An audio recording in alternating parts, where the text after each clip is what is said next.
Muy buenas noches, Dios les bendiga. Una vez más estamos en estos especiales de Más Humano, Menos Divino, con Juan Camilo Esguerra, estudiante de teología, y hoy vamos a ver un tema muy interesante. Recordemos que los temas que hemos visto anteriormente han sido tocando algunas cosas de nosotros, algunos sentires en muchas ocasiones de lo que hemos dejado pasar y dejado seguir. Pero hoy el tema va a ser un poquito más de aprender, más de explorar y animarles a cada uno de ustedes lo hermoso que es aún la parte del estudio bíblico, el estudio teológico, el estudio literario como tal del texto bíblico. Entonces ahí vamos saludando. Hola Iris, ¿cómo estás? Ahí ella de primeras. Y bueno, nuestro tema de hoy, vamos a ir empezando. Este live igual va a quedar grabado en mis redes sociales y también va a estar también en YouTube para que lo puedan también observar y ver. Como les dije, hoy vamos a aprender algo más teológico, algo más bíblico, y cómo aún lo podemos, qué cosas nos pueden aportar a nosotros este estudio. La imagen de hoy hablaba de 1 o 3 Isaías, el libro y el profeta como tal. Y esto lo vamos a ver desde la perspectiva del estudio de los profetas del siglo VIII. Hablamos del siglo VIII desde antes de Cristo, y que entre más cerca, entre comillas, es el nacimiento de Cristo, pues vamos disminuyendo los siglos para que de pronto nos ubiquemos y lo podamos entender. Eso me sirvió a mí. Yo decía el siglo VIII antes de Cristo, como que qué raro, ¿no? Bueno, aquí vamos en el siglo VIII, y cuando nos referimos a que si 1 o 3 Isaías, lo que pasa es que por algunas razones que las vamos a estar viendo el día de hoy, algunas históricas, algunas literarias y algunas como tal teológicas, nos dan el resultado como tal, o nos dan esa conciencia de decir, bueno, ¿será que si el libro de Isaías fue escrito solo por una persona? ¿Será que fue escrito por el solo profeta Isaías, o hubo otras personas que lo escribieron? Entonces, para eso, en primera instancia, nosotros hablamos de 3 Isaías, entendiendo que se divide pues en 3 partes como tal el libro. Vamos a hablar desde el libro, más no todavía como tal del profeta como tal. Entonces, hablamos de un proto Isaías, un deutero Isaías y un trito Isaías. Esto en el tiempo. Proto, deutero y trito. Y hablamos de que ese proto Isaías más o menos está compendido, está reunido en los capítulos 1 al 39 de Isaías. Hablamos que el deutero de Isaías está desde el capítulo 40 al capítulo 45 más o menos. Y hablamos del trito Isaías desde el capítulo 56 al capítulo 66. Y entonces vamos a empezar con estas razones del por qué realmente se está pensando en esto de los 3 Isaías. Entonces vamos a empezar con las razones históricas. Las razones históricas es porque analizando estos 3 Isaías, por decirlo así, como estos libros, hablemos lo mejor de que el Isaías es un compendio de 3 libros, es una unión de 3 libros, y cuando los comparamos vemos aún que la escritura, lo que se está contando, la historia que se está contando, que está alrededor de los sucesos, es totalmente diferente en tiempo y en distancia de cada uno. O sea, ya es demasiado. Entonces, por ejemplo, a partir del capítulo 40 no se encuentra referencias a sucesos o personas del siglo VIII, sino más bien ya un poco más cercano a Cristo, al siglo XVI. Por ejemplo, cuando mencionamos a Ciro en el capítulo 44-28, cuando se invita a salir de Babilonia, en el capítulo 48, versículo 20. Algunos textos los vamos a estar citando, vamos a estarlos leyendo, pero más adelante. Entonces, eso por un lado. Lo otro es que en alguno de estos también se refleja el regreso a Jerusalén. Se refleja en otros el destierro vivido por los judíos. Y a partir del capítulo 56 se refleja la situación de una comunidad post-exílica. Eso quiere decir de post-exilio, de lo que pasó después de que Israel salió. Y en Isaías tenemos el momento cuando les fue prometido el exilio, cuando estuvieron en el exilio y después del exilio. Entonces, ahí ya es algo interesante. También nos va a hablar de la reconstrucción del templo, de la capital. También nos ha hablado que en los primeros capítulos se menciona la condición de Jerusalén, como fue en la guerra Ciro-Efraimita, que eso lo encontramos más que todo en el capítulo 7. Más adelante vamos a ver que en el capítulo 40 el exilio como tal ya es un hecho. O sea, en capítulos anteriores estábamos como en esa parte profética de Isaías, pero realmente ya después, y fue mucho tiempo después, es que se comienza a vivir el exilio, que ya es un hecho. Y en el exilio 41-2 se comienza realmente a profetizar desde ese entonces, ya no que va a pasar el exilio, sino que va a salir de ese exilio. Entonces, ahí es cuando habla la palabra consolados, consolados pueblo mío, dice vuestro Dios, hablad al corazón de Jerusalén, decidle a voces que su tiempo es ya cumplido, que su pecado es perdonado, que doble ha recibido la mano de Jehová por todos sus pecados. Ahí comienza ya a hablar de una restitución a todo lo que había sucedido. A partir del 56 no se predice el exilio, porque ya sucedió en el capítulo 56. Entonces ya eso es algo más interesante. O sea, como ahí podemos ver que Isaías, en razones de tiempo, y si nos metemos a un estudio, vemos que por tiempo no lo podemos hacer cronológico como tal, es una invitación para que lo hagan. No es posible que el proto Isaías haya estado en el deutero Isaías y que haya estado en el proto Isaías, o sea, que no haya estado, que haya estado antes del exilio, que haya estado durante el exilio y que también haya estado después del exilio, porque eso duró demasiado tiempo. También vamos a ver algunas razones literarias, y esto es muy importante que lo tengamos en cuenta, es que esto solo se va a poder comprobar estudiando el texto en original, el texto en hebreo. Recordemos que la escritura, la Biblia, la palabra de Dios está escrita hebreo, arameo y griego, lo que es el Nuevo Testamento. Entonces, viéndose esa parte desde el hebreo, vamos a poder encontrar en su forma literaria las diferencias que pueden pasar allí. Entonces, primero, Isaías tiene un estilo solemne, mesurado, conciso.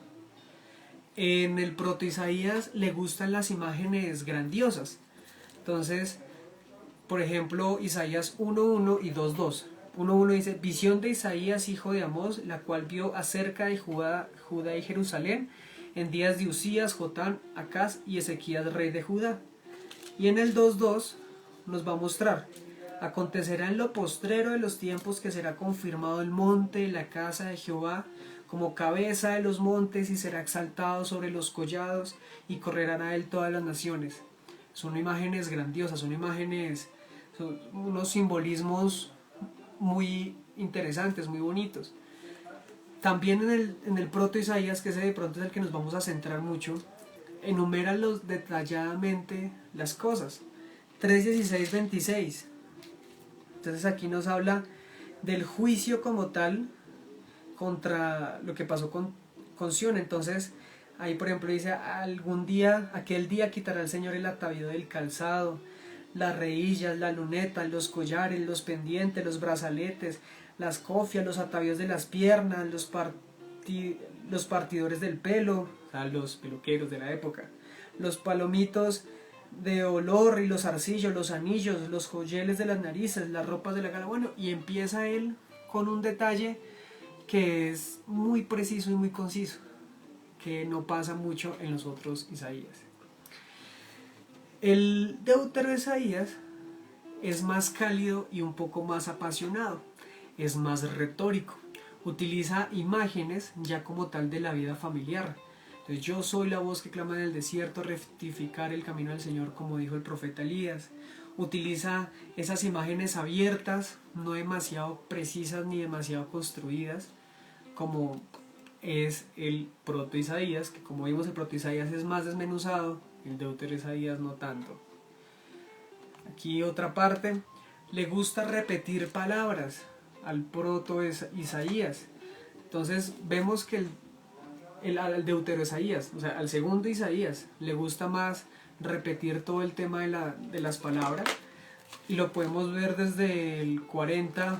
Entonces vamos a ir allí rápidamente. Dice: consolados, consolados, pueblo mío, dice vuestro Dios. Consolados, consolados, pueblo mío, vuestro Dios. 43:11 nos habla: yo Jehová, y fuera de mí no hay quien salve. Ojo, el anterior, consolados, consolados. Este segundo Isaías nos dice, le gusta repetir, yo Jehová. Vamos a ver el último, 48:11. Nos dice: por mí, por amor de mí mismo, por mí, por amor de mí mismo lo haré, para que no sea mancillado mi nombre, y mi honra no la daré a otro.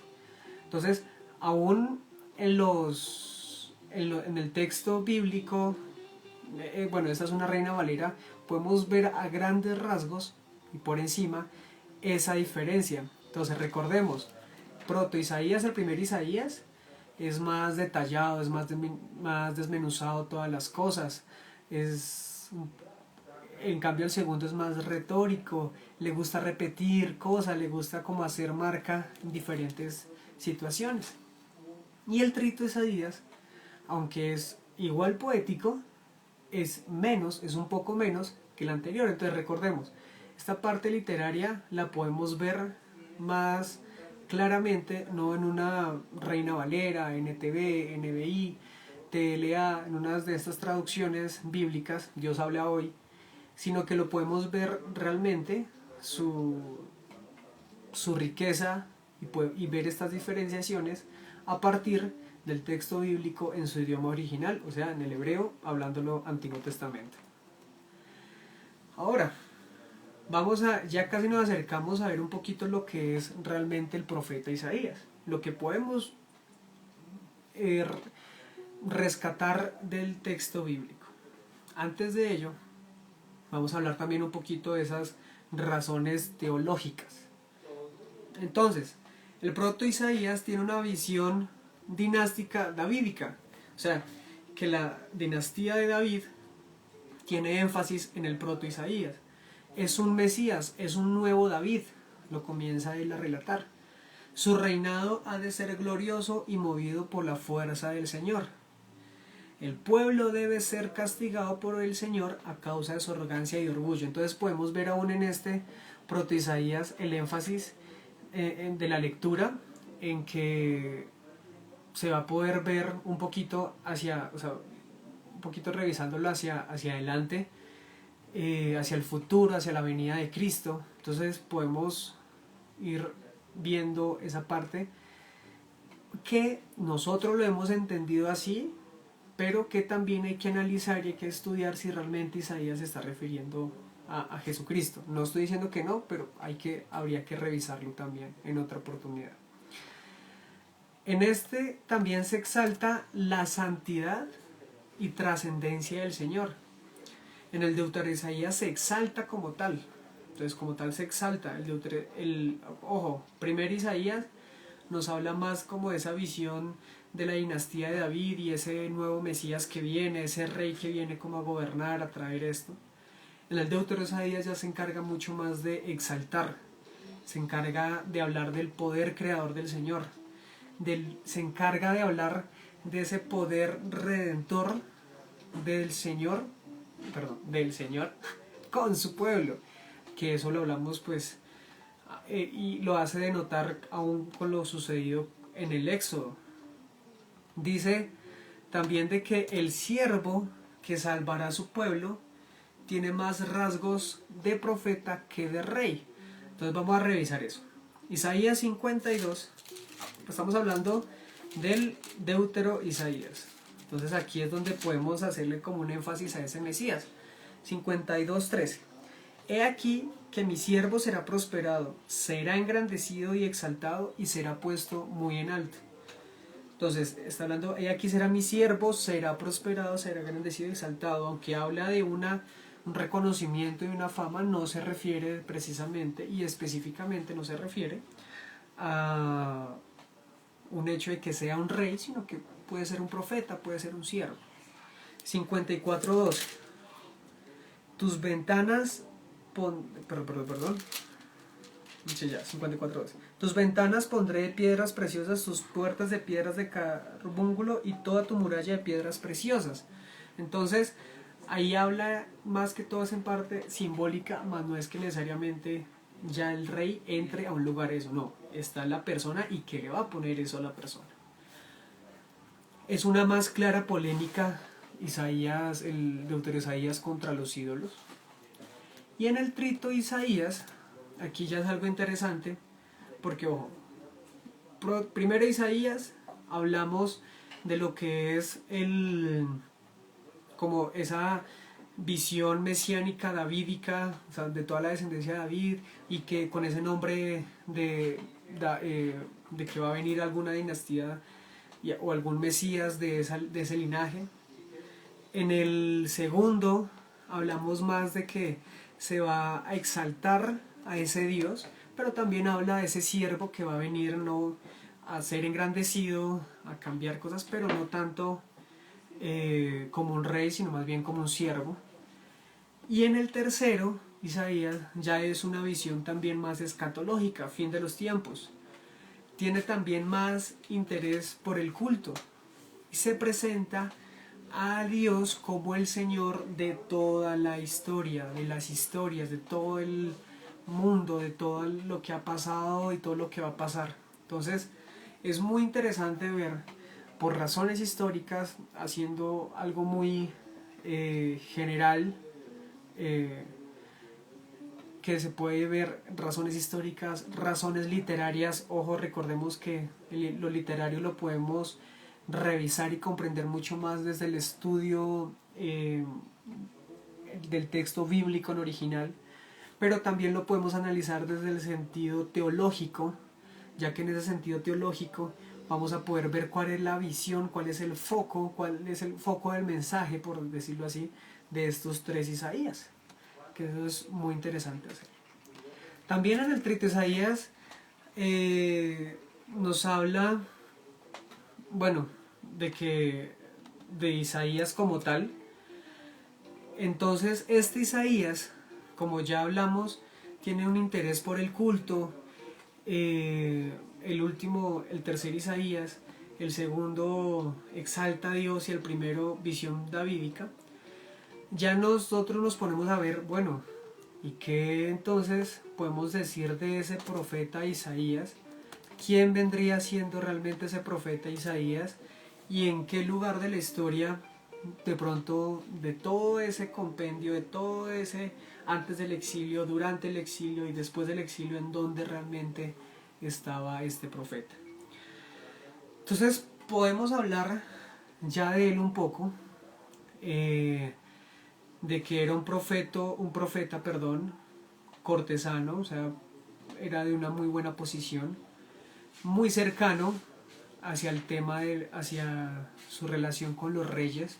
No era una persona tan, por decirlo así, tan del pueblo, solo para el pueblo, que se movía solo en el pueblo, sino que se movía en el pueblo, pero también tenía mucha relación con los huérfanos. Y hablando, y esto lo hablamos ya centrándonos en lo que nos puede decir el proto Isaías. Recordemos, proto Isaías es el primero. Entonces podemos ver y estudiar un poquito ya más quién es esa persona y quién es ese profeta y cuáles son los retos que a nosotros nos deja ese profeta. Entonces, uno de los retos que él toma es que este profeta va a defender como tal a los oprimidos, a los huérfanos y a las viudas. Algo muy parecido a lo que nos habla el Nuevo Testamento, que el ministerio de nosotros es estar pendiente de la viuda, del huérfano, del oprimido. O sea, nos lo está hablando aún desde el Antiguo Testamento en Isaías. Pero bueno, 1:17 dice: aprended a hacer el bien, buscad el juicio, restituid al agraviado, haced justicia al huérfano y amparad a la viuda. Entonces, ahí nos está hablando de hay que defender a los oprimidos, huérfanos y viudas. Un profeta que lo hizo. Es capaz de hacer acciones fuera de lo común. Entonces aquí nos habla que en Isaías 20, del 1 al 6, cuando yo lo leí, y con todo respeto le digo, o sea, un loco entendiendo cuál era su posición y cuál era su misión. Porque este profeta lo que hizo, y lo que nos narra el 20:1-6, es que para hacer algo simbólico, el hombre mira lo que le dice acá: en aquel tiempo habló Jehová por medio de Isaías, hijo de Amós, diciendo: ve y quita el cilicio de tus lomos y descalza las sandalias de tus pies. Y lo hizo así, andando desnudo y descalzo, andando desnudo y descalzo. Y dijo Jehová: de la manera que anduvo mi siervo Isaías desnudo y descalzo 3 años. Entonces vamos a leer un poquito desde arriba. En el año que vino el Tartana Asdod, cuando lo envió Sargón, rey de Asiria, y peleó contra Asdod y la tomó. En aquel tiempo, ahí habla de que en aquel tiempo habló Jehová por medio de Isaías, hijo de Amós, diciendo: ve y quita el cilicio de tus lomos y descalza las sandalias de tus pies. Y lo hizo así, andando desnudo y descalzo. Y miren lo que hizo. Y dijo Jehová, que solo, o sea, un profeta que se arriesga realmente a todo. Y dijo Jehová: de la manera que anduvo mi siervo Isaías desnudo, o sea, Isaías andó desnudo, Isaías desnudo y descalzo 3 años, por señal y pronóstico sobre Egipto y sobre Etiopía. Así llevará el rey de Asiria a los cautivos de Egipto y los deportados de Etiopía, a jóvenes y ancianos desnudos y descalzos y descubiertas las nalgas, para vergüenza de Egipto. Y aquí nos habla, dice: y dirán aquel día al morador de esta cosa: mirad qué tal fue nuestra esperanza, donde nos acogimos por socorro para ser libres de la presencia del rey de Asiria, y cómo escaparemos nosotros. Entonces, aquí nos habla de que este profeta era tomada su vida también como símbolo, como mensaje misma, para comunicar lo que el Señor decía. O sea, es muy interesante porque andar 3 años desnudo por la calle, por las plazas, como señal de lo que realmente iba a pasar. O sea, es algo complejo de asimilar, y nosotros estaríamos dispuestos si el Señor nos llega a decir eso. Sería muy complejo. Yo la pensaría 2 veces. También algo muy interesante de Isaías con respecto a la mujer, que esto a veces es muy limitado. Están haciendo bulla al lado. Algo que esto es muy interesante en el Antiguo Testamento, es que su mujer se conoce como la profetisa. Isaías 7:3. Entonces dijo Jehová a Isaías: sal ahora al encuentro de Acaz, tú y Sear-Jasub, tu hijo, al extremo del acueducto del estanque de arriba, en el camino de la heredad del lavador. Aquí realmente habla de...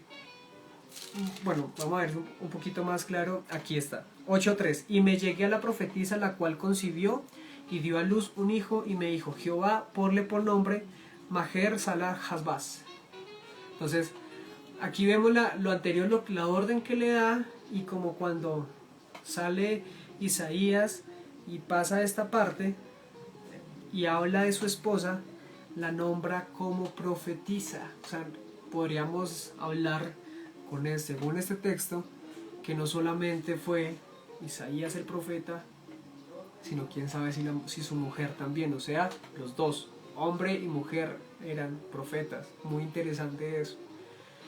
Tiene 2 hijos cuyos nombres son proféticos. Entonces uno que significa un resto volverá y otro que significa pronto al saque, presto al botín. Pronto al saque, presto al botín.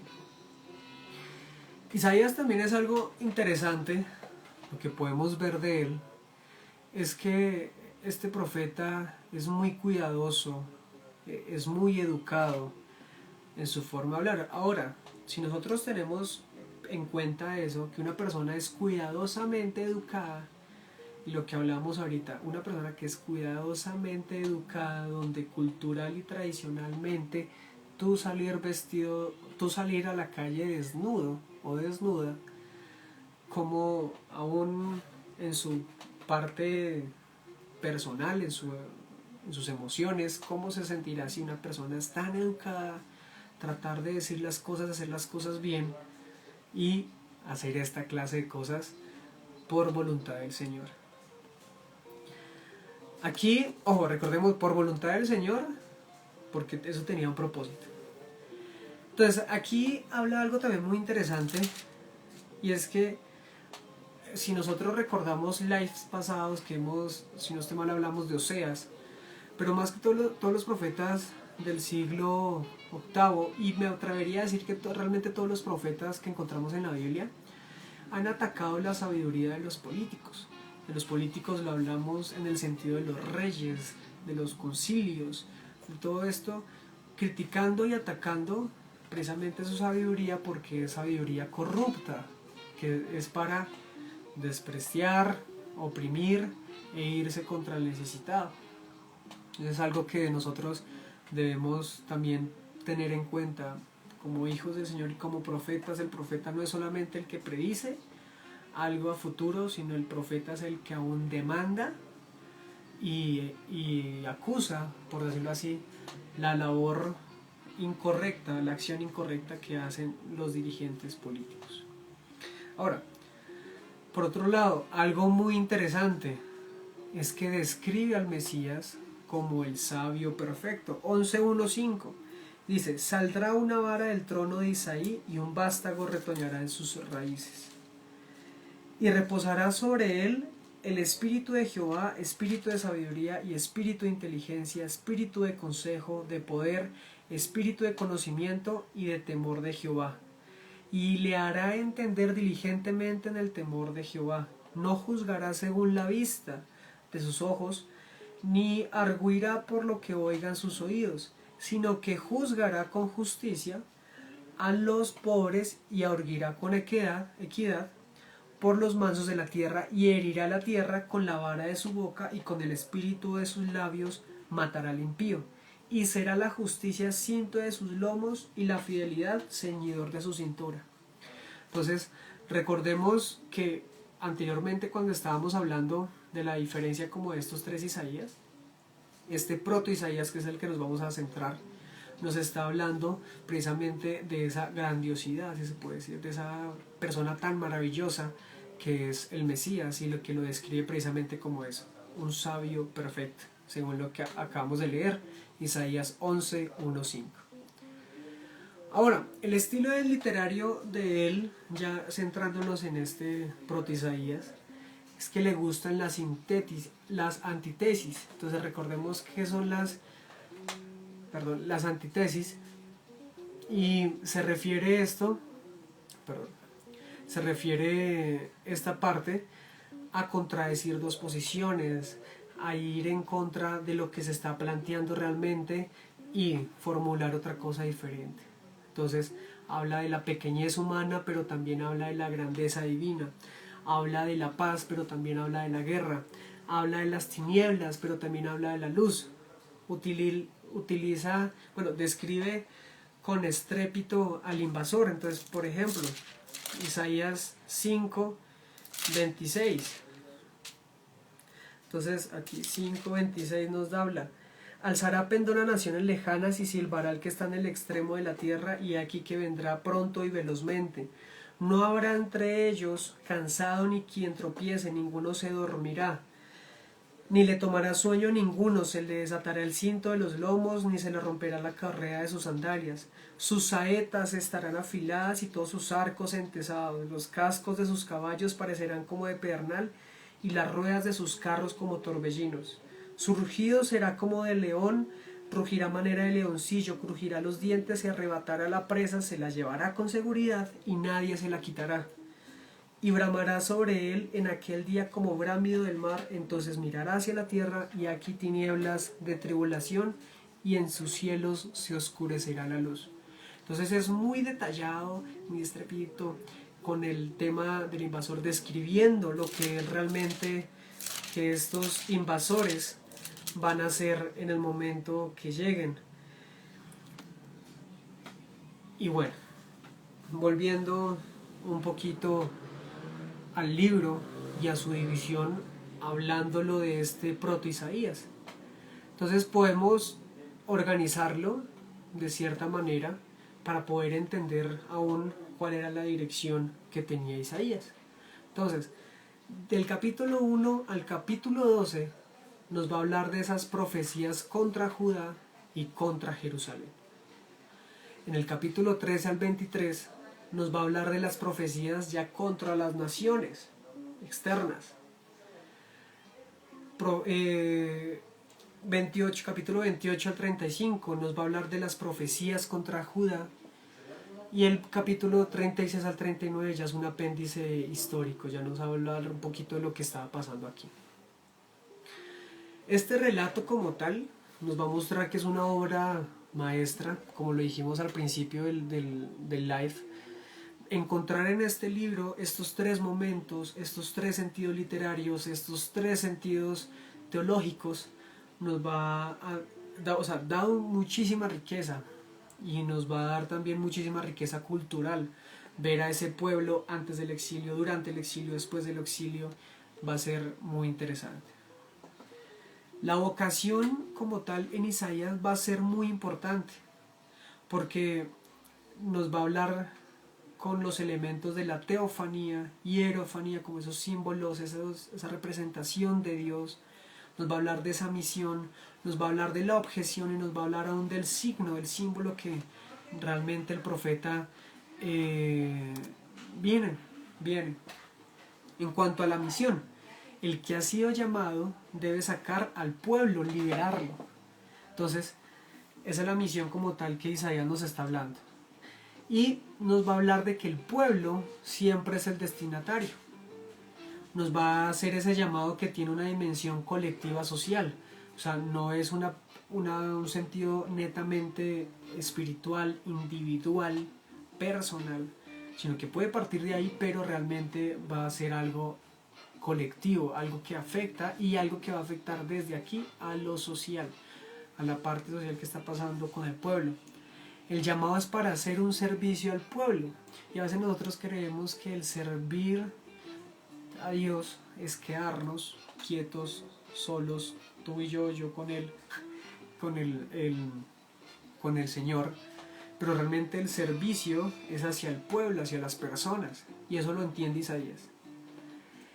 El beneficiario del llamado, y eso es algo muy interesante de Isaías, y para cualquier persona que tenga un llamado, es el beneficiario del llamado nunca va a ser precisamente para el que fue llamado, va a ser es para el pueblo, no tanto para nosotros, no es tanto para mí. O sea, si yo soy una persona que tiene un llamado, el beneficio no va a ser para mí tener un llamado, el beneficio lo va a tener realmente son las personas, lo va a tener realmente el pueblo.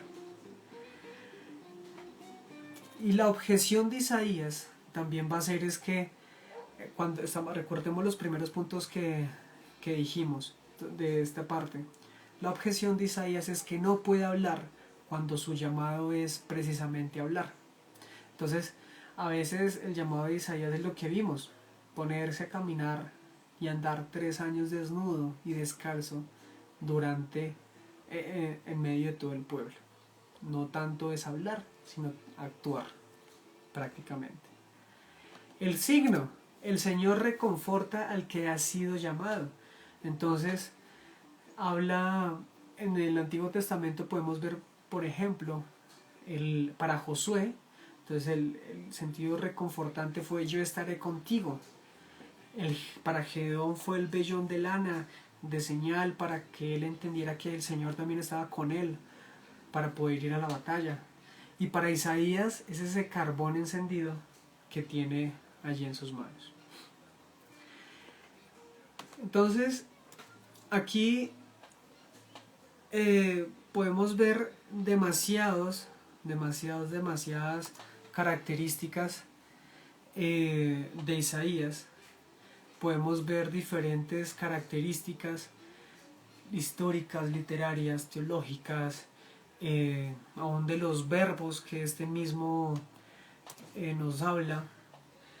Y algo también muy interesante de Isaías es que, por ejemplo, debe decir al pueblo, o sea, muchas de las cosas, de las palabras, de las frases que tuvo que decir al pueblo, porque hubo igual momentos donde pudo decir, por ejemplo, el 6:9, mirad con vuestros ojos sin comprender.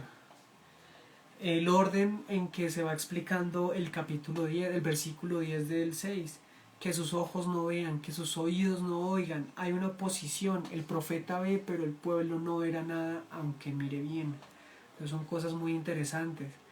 Isaías oye muchas cosas cuando tiene la visión. Oye, y esta visión, recordemos que está en Isaías 6. Entonces es algo también muy bonito que le pasa a esa parte, y es en ese signo reconfortante del Dios con él.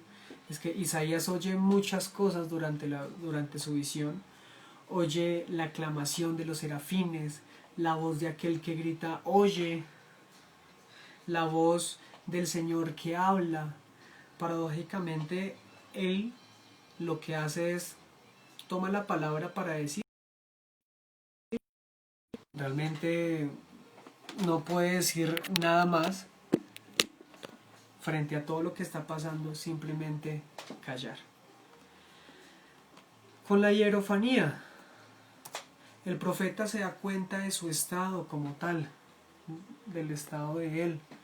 El pueblo no se va a dar cuenta de su estado, no ha visto nada, no se ha dado cuenta de su estado, y por eso, por no entender el estado en el que está, por ejemplo, lo que pasó 3 años con Isaías, por no el pueblo no darse cuenta, no percatarse por qué el profeta está en eso, no ve, no oye, no dice nada porque no entiende realmente lo que está pasando.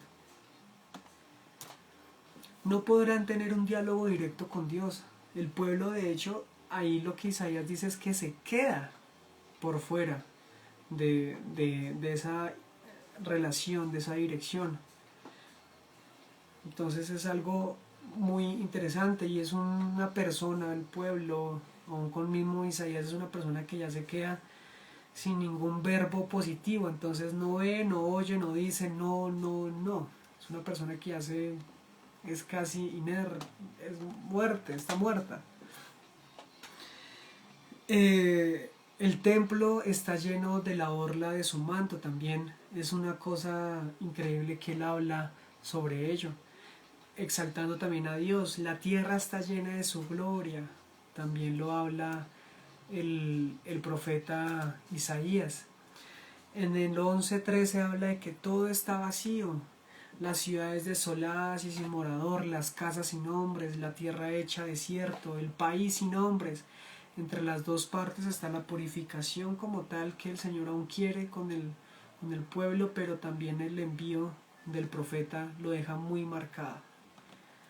Entonces es algo muy bonito lo que hace Isaías, y en ese momento de la visión que tiene Isaías. Por ejemplo, en la visión, en el llamado, la pregunta del Señor con él es: ¿quién irá por nosotros? Entonces, como si fuera una corte divina, se trata de encontrar, cuando Isaías entra en esa conversación, se trata de encontrar un enviado para una misión específica. Y en este momento que está pasando todo esto, Isaías en ese texto, en el texto bíblico, le está poniendo pues atributos también a Dios, le está poniendo las características también, y es algo muy tremendo lo que pasa ahí en ese momento, y todo como lo describe Isaías. Podríamos hablar realmente muchísimas más cosas de este profeta. Eh, por ejemplo, ya después de este llamado, el rey celestial, ese rey que habla Isaías, envía el profeta a cumplir una misión ante el pueblo. O sea, entendamos que todo lo que está pasando con Isaías, listo, es un profeta cortesano, Dios le pone a hacer diferentes cosas. Lo del desnudo pasa obviamente después del llamado específico que Dios le da. En Isaías podemos ver esa necesidad de Dios de buscar una persona para que sea enviada, y este profeta recibe como que eso, esa misión.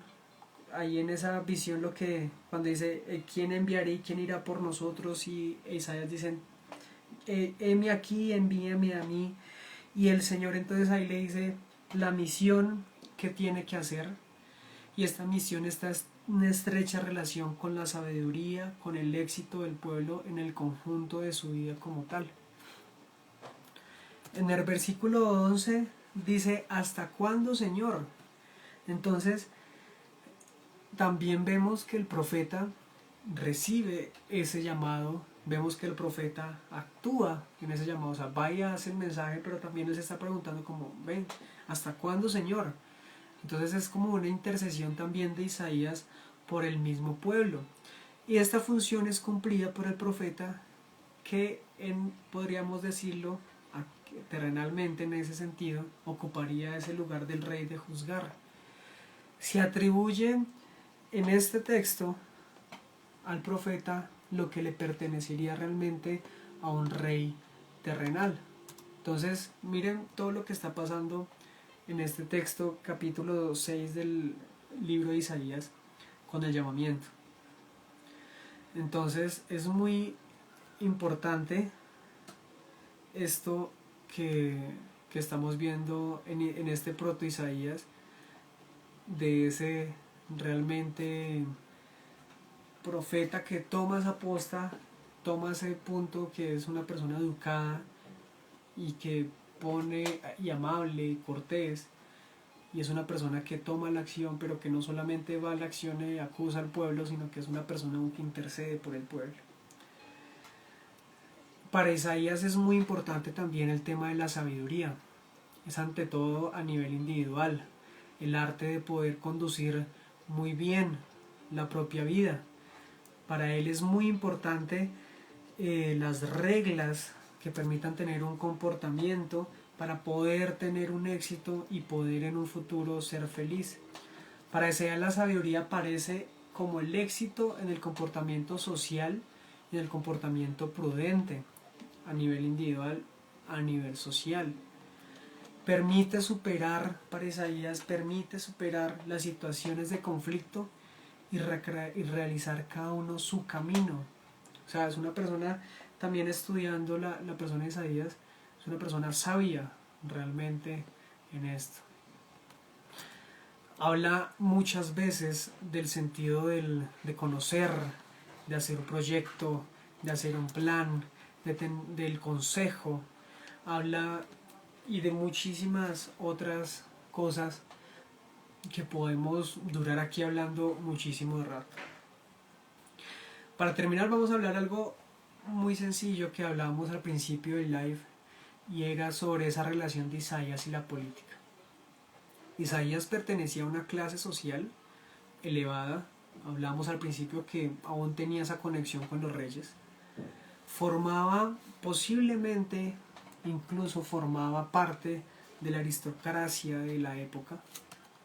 Se observaba la familiaridad, como le dijimos al principio del programa, de dirigirse, de hablar con los reyes, y es por ejemplo cuando se dirige a Acaz, este rey, durante la guerra Siro-Efraimita, o para cuando se presenta él también delante de Ezequías para pedirle cuentas.